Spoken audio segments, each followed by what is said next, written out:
talked earlier about the works of mercy, one of the ones I mentioned was welcoming the stranger.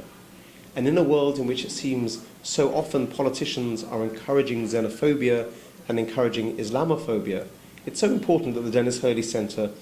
continues to be a real place of welcome. With great foresight, Pope Paul VI wrote about this in Populorum Progressio. He says this: "We cannot insist too much on the duty of welcoming others, a duty springing from human solidarity and Christian charity." Note, he doesn't say that welcoming strangers and welcoming refugees is a nice thing to do or an add-on, but rather it's a core duty of all Christians and indeed all people of goodwill. So our close partnership here in the building with Refugee Pastoral Care continues to be an important part of our work. And they did excellent work over the last year, welcoming over 70 refugees every week and a lot of new arrivals, almost 1,400 new arrivals, principally from Burundi, from DR Congo, and also, for the first time in a number of years, from Zimbabwe.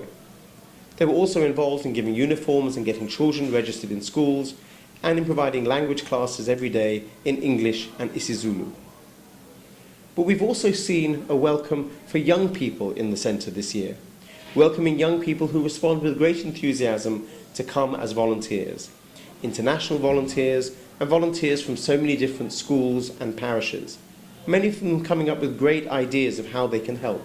For example, one young lady from a parish in the northern suburbs of Durban who came up with the idea of packaging care bags for homeless people, providing clothes and toiletries and mobilising all of her friends to buy the products to fill those.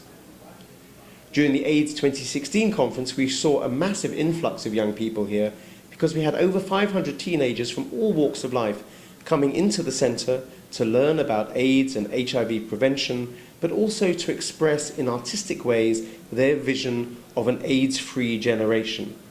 The idea was, could they imagine a world in which they were flying free from HIV?